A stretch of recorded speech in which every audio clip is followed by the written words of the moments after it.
It is Locked On Jazz for the 14th of October. Mike Conley, the professor, speaks about the offense and pick and roll, and we all learn from that. What has been the surprise of camp? How about the fact that Jordan Clarkson's a starter? And the final roster moves. Some good NBA players might not be on the roster this time next week. It's all coming up on today's edition of Locked On Jazz. Pow!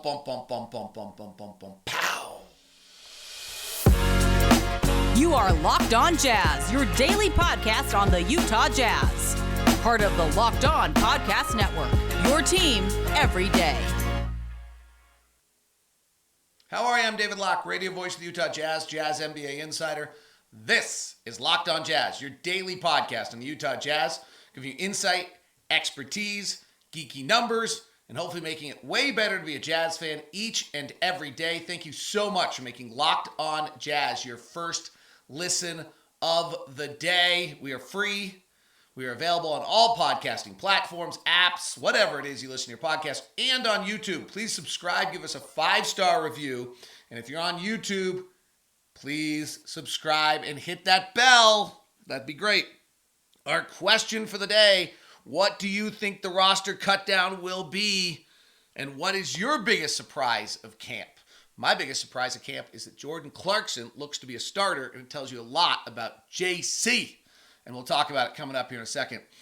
Mike Conley had a presser yesterday that was just terrific. So that's where we're going to start today's show. Jazz and the Mavericks final preseason game tonight. Tickets are still available. Mini pack tickets are available at utahjazz.com. They're pretty great. We get going on Wednesday. All this. All right, so I have just a bunch of new Locked On gear. If you can't tell, I have a new Locked On hat and a new Locked On sweatshirt. So double logoing. What do we think about that? I'm generally anti-double logoing, by the way. I just did it, but I didn't really mean to. So what's everyone's thought on double logoing? Is that too much? Probably. All right, let's start off the show today with Mike Conley. So Mike had a media session yesterday, and I just thought it was great. And I think he's so thoughtful, and he's such a great resource. So it started, actually, Andy Larson asked them about the fact that the Jazz are playing less high pick and roll than they did.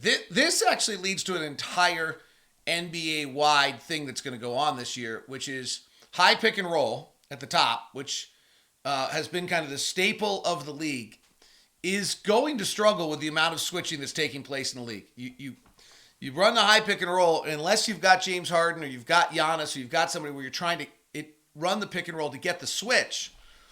I think it's going to be a problem. You either going to have a big that's so powerful, Joel Embiid, DeAndre Ayton, maybe Rudy Gobert just with his height, but maybe not, rolling to the basket that can get verticality on the smaller guard so that it's worth it for them, so that you can profit off that and on the switch, or you're literally running high pick and roll just to get the switch to play one-on-one. The latter is not a strength for this Jazz basketball team. You know, running a high pick and roll just to go get a switch is probably not going to be something that the Jazz want to do a great deal or think is, going to be a productive way for them to run plays. So we're running a lot more actions and coming off pin downs and starting with an advantage and coming off the wing and getting it in low pick and then get kind of low pick and rollers. We're running a lot of guard spaced 3-man pick and rolls. We're running stuff from the side rather than the top. And so Andy Larson asks Mike Conley the first question, which we'll get the answer to. I'm going to pause these and come back here throughout. And that is just kind of about what they're running and how they're running stuff differently. And then I really dig into a little bit with him about the idea of what Will Hardy keeps saying, which is, hey, we got guys who can beat guys off the dribble, but then once they come off the dribble, they've got to find ways to help their teammates. Mike's super interesting about it, and it's clear it's what he's talking to Nikhil Alexander-Walker, Jared Butler, Colin Sexton, and all these guys about at a really high level. And then we kind of dig in a little bit past that. And then the last thing I talked to him about is how if you run the pick and roll from the side instead of from the top, it's a much easier read for a guard. So let's jump over to Mike. He's just so great. Here is Mike, and let's take a second and listen to some of the things he has to say, and I'll pause it and come back throughout. funnel ourselves into strictly pick and roll team. We can run it.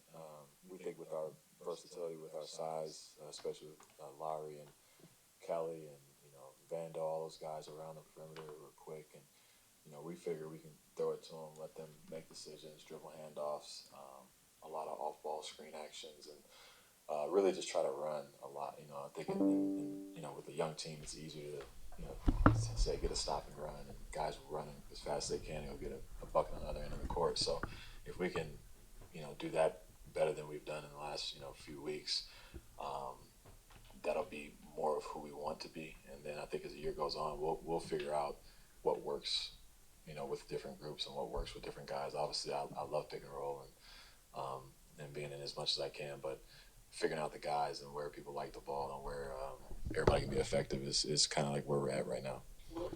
So that's interesting to hear Mike say that they're still really trying to figure out who they are, what fits, what's the best way to use guys, and what the best way to get things done are. The ideal, rather than maybe being that half-court team that he's talking about, what you hear him saying is we're going to try to be a team that can get out, get in the open floor, because that half-court stuff is not where we're at our greatest strengths. And so that's insightful. I think we knew that, but it's important for him to say that. And when you have this youth, you do need to run. Now, here's where Mike and I start to get into a little bit more of kind of the real detailed pick and roll discussion.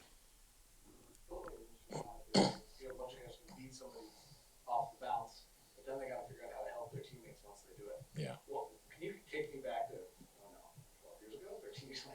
Like, when you came in, you were lightning quick. What is the process of learning, okay, I beat the guy, but now I actually have to not just score, but help make other guys better? What is the process? It takes time. I've literally said that every single day to 4 or 5 of the guys is like, slow down. Like, you already beat them with your first step. At that point, you have to now read the rest of the game. We've got so many guys who are quick and athletic that they beat a guy, and first thing they do is get to the rim and they jump. And then when they get up there and there's a 7-footer, it's like, oh, what do I do? And we get stuck sometimes. And I even working with Colin this morning, we were just working on literally jump stops in the middle of the paint and like 2 pump fakes and fake pass out, finish a floater or pass out to the corner, like stuff like that just allows the game to be slower for you. And your mind won't race as much. As a young guy, you're so used to using your athleticism to get by with pretty much everything because it was good enough. And once you're here, it's kind of not. So that last comment is the most telling comment of all. The last comment there is that, hey, when you came into this league, everything you had was the fact that you had that athleticism and that quickness and that ability to beat someone. And that's what got you here. But then once you're here, everyone has that. And so it's not nearly as useful to you as it once was. And to hear Mike say, hey, I was literally working with Colin Sexton at practice yesterday about getting in the lane, jump stopping, feet and fakes, figure out what's going on and react from that. It's a dramatic change for Sexton, who, again, was last in the NBA in assist to usage rate his first 2 years, did not have an assist the other night. This is a huge learning curve for him. At Alabama, like, the greatest story about him is the fact that he led the team 3-on-5 to stay in a game. Well, that's probably telling, right?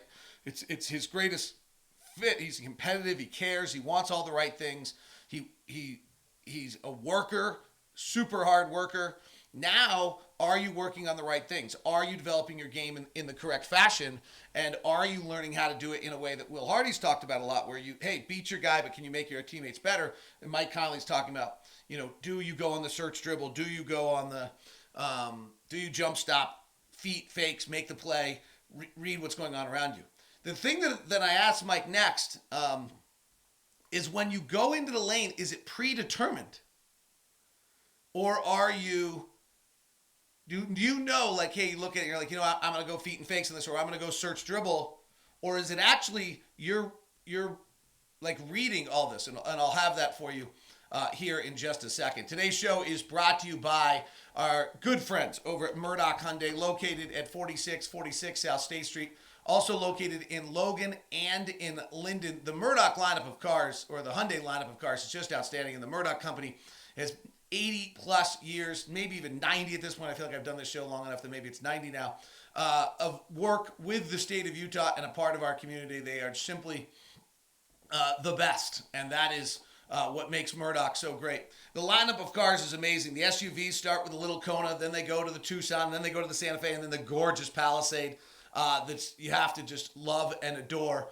And I am somewhat envious of every time I see. We just bought the Ioniq. We have 2 Santa Fe's, and we've done it because when I do the research on it, what I find out from Hyundai is that I get the most bells, the most whistles, the most safety features, the best safety ratings for the best price that I can get out there, and that's why I determined that Hyundai was the right place for us to go, and the Murdochs have been amazing. If you're looking for a car right now, please email me first at dlock09@gmail.com. That's dlock09@gmail.com, so I can set you up with Cam at Murray, Jake out in Linden, and get you that VIP experience with the guys at either Murdoch Hyundai in Linden, in Logan, or at 4646 South State Street. Today's show is also brought to you by our friends over at Bet Online.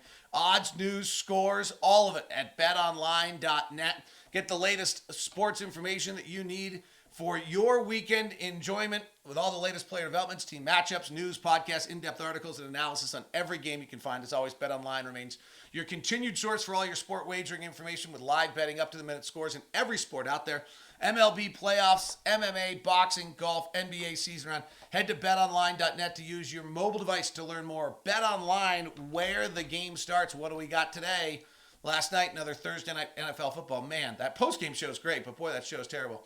If you're still alive in your Survivor League, first off, congratulations. The line of the week is the Rams as a 10-point favorite over the Carolina Panthers. That's the biggest line that's out there. The 9-point line of Tampa Bay against the Pittsburgh Steelers. Young quarterbacks, new coach in Charlotte, not doing well. On the baseball front of things today, Cleveland and the Yankees got rained out. They'll go back at it today.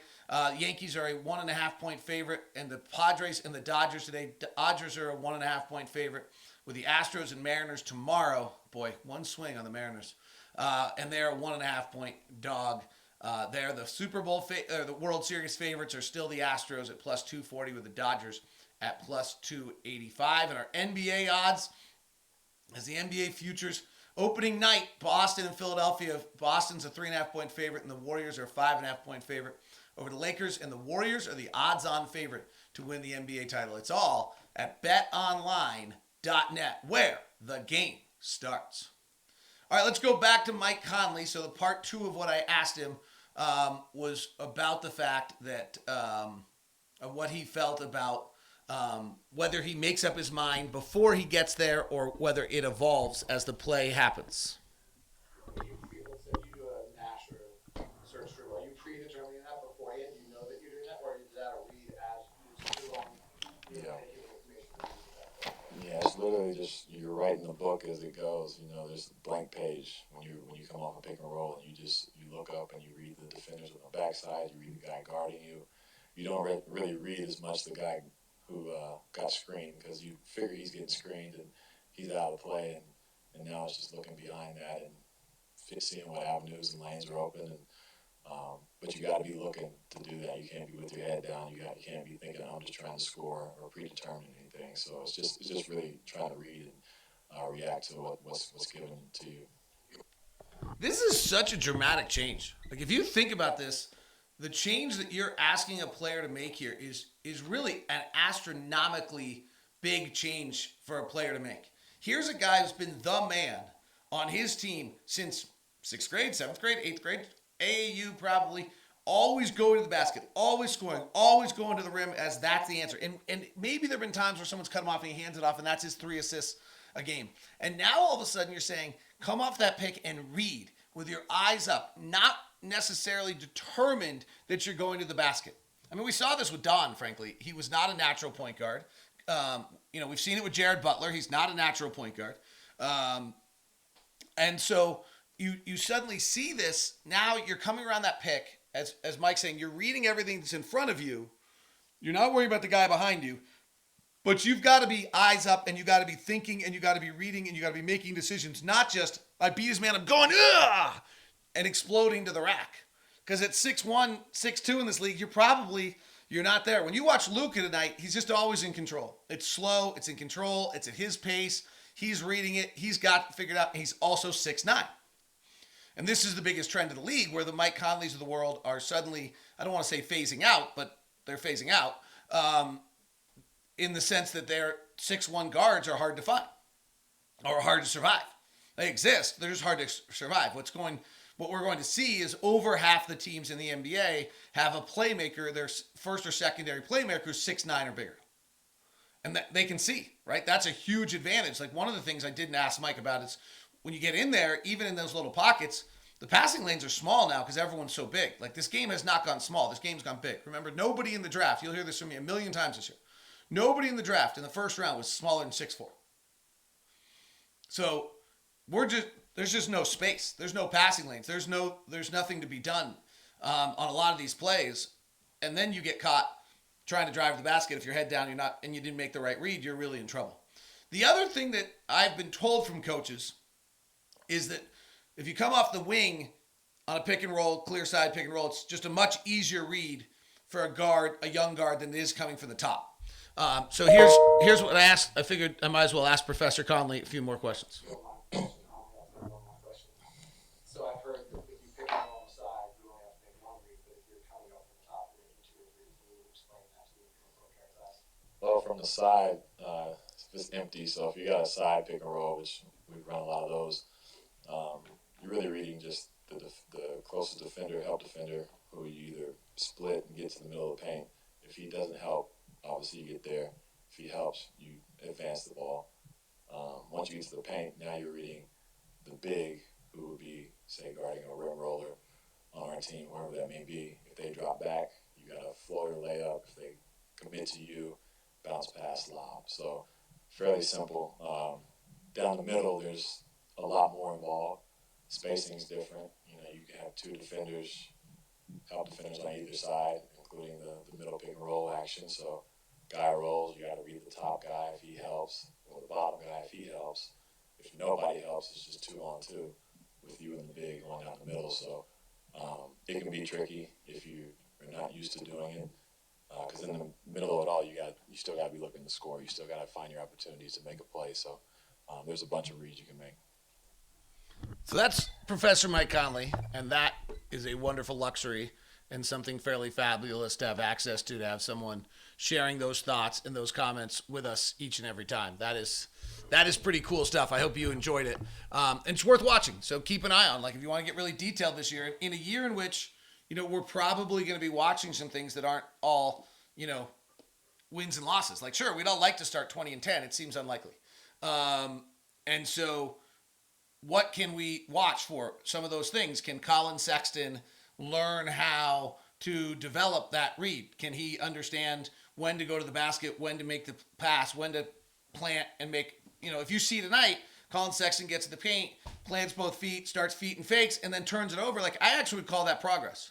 That's him trying to do what he's worked with Mike Conley to do. It doesn't always have to be the first time you do it, you yield to success. The other thing I think is interesting, this was something Donovan was super great at, was Donovan implemented things he tried at an incredible rate.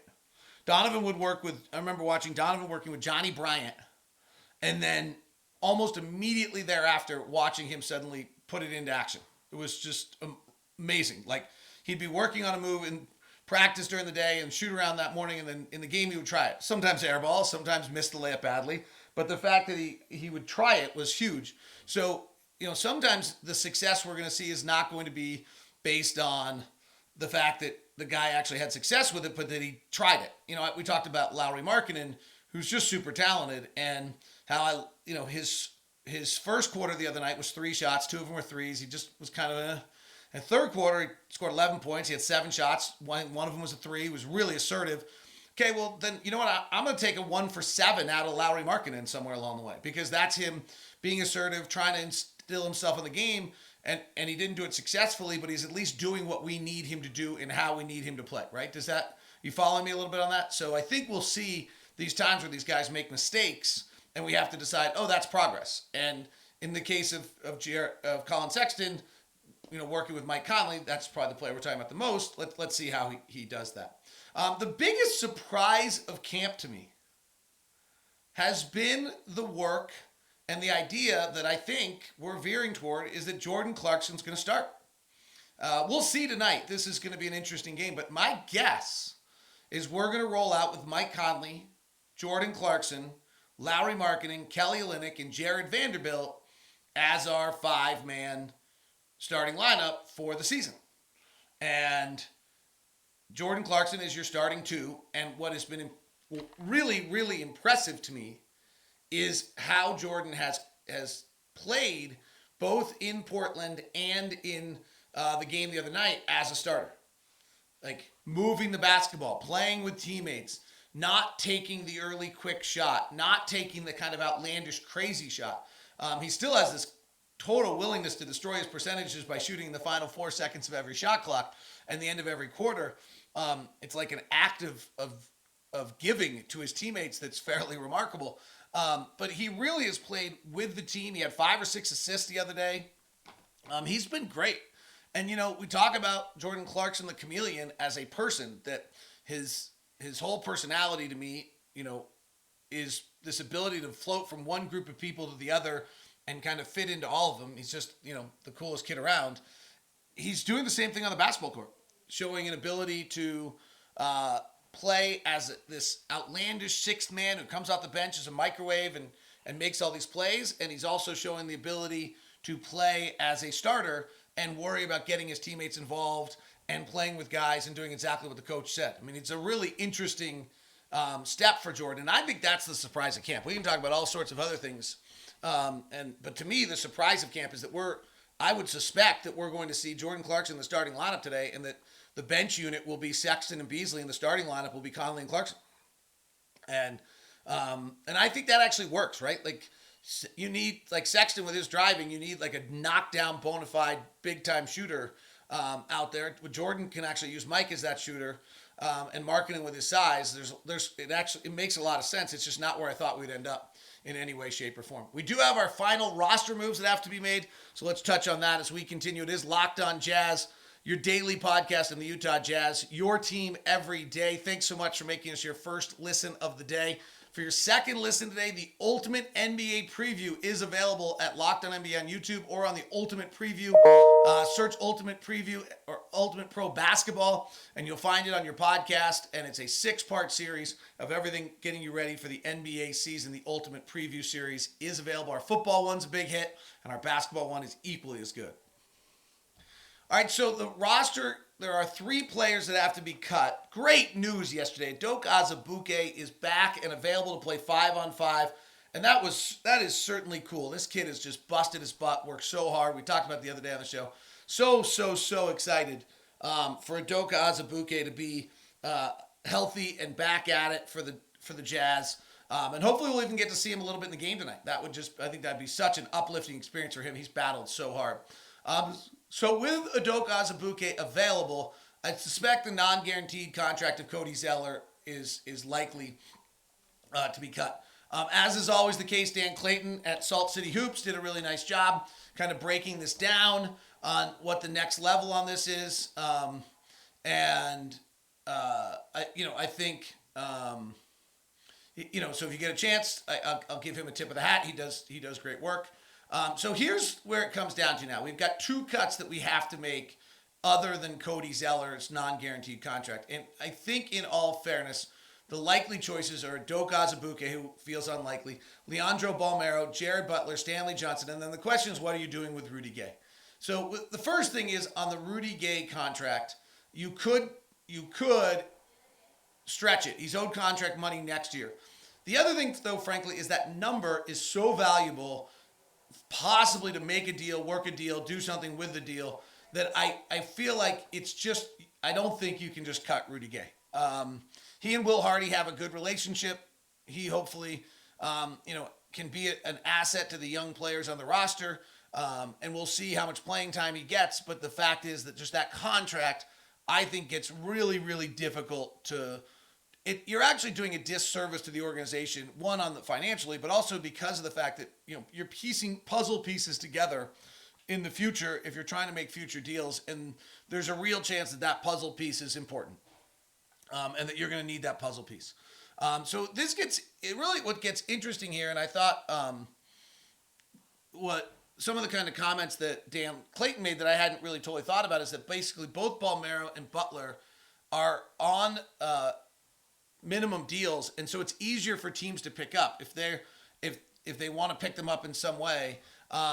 If they're not, if they get, because they're both on true minimum contracts, if they were not on a true minimum contract, then for another team to pick them up, it's more difficult to do.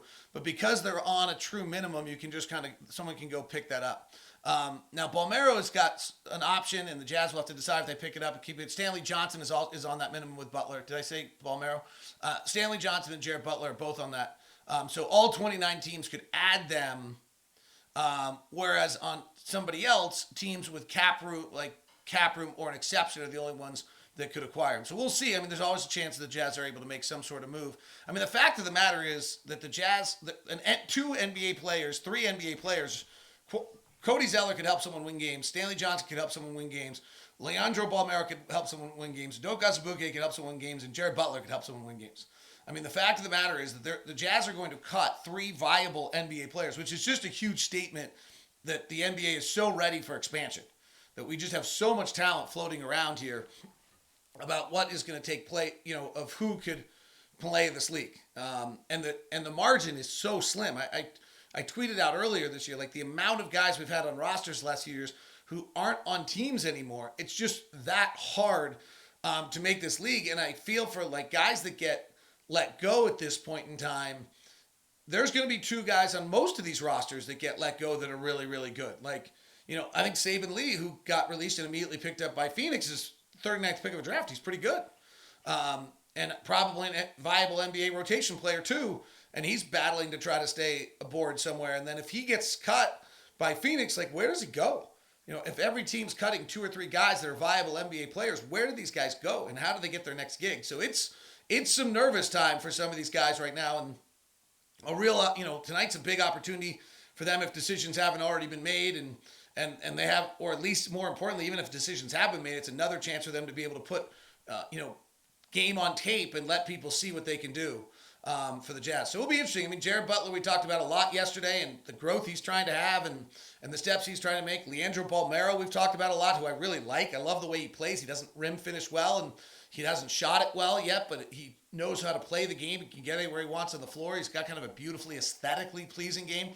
Stanley Johnson is evolving from a former top 10 pick who had to learn how to, whose body was dominant, to how to use that body into an NBA player. We had great defensive stretch in Toronto in the 4th quarter and did some really good things for the Lakers last year. And, was trying to figure out Doka Azubuike is other than staying healthy, is a freak athlete who can get up above the cup, do things offensively, needs to learn how to be a better defensive rebound. Cody Zeller might have the best play at camp. Cody Zeller grabbed the ball in the free throw line against Toronto, held it while Fontecchio ran a cut, understood the game well enough to let him keep going, bounced it to him, Fontecchio gets a layup on the other side. Like, these guys are all totally viable players, and there's not enough roster spots. The league is just short right now on amount of teams to the talent that the game has. So it will be super interesting to see what happens with the Jazz and when those cuts are made. Monday is when they have to be made. Often teams make them by Saturday or Sunday so that they can have their last few practices as the group. But you could wait till Monday, certainly have your last practice Tuesday. You could wait, or you could just do it Saturday morning, Sunday morning, Friday night, whatever it might be, to allow yourself to have your group kind of get together and know that that's the group for the season. All right, Jazz and the Mavericks tonight, 7 o'clock start. Look forward to having you there. Please tune in 97.5 FM. We're also available on Audio League Pass. We're also available on the NBA app. We're also available at Utah Jazz, and we're also available at SiriusXM on the Call of the Show. Thanks very much for tuning in. It is Locked On Jazz, your team every day. For your second listen, let's go to Locked On NBA, or the ultimate NBA preview today. See you.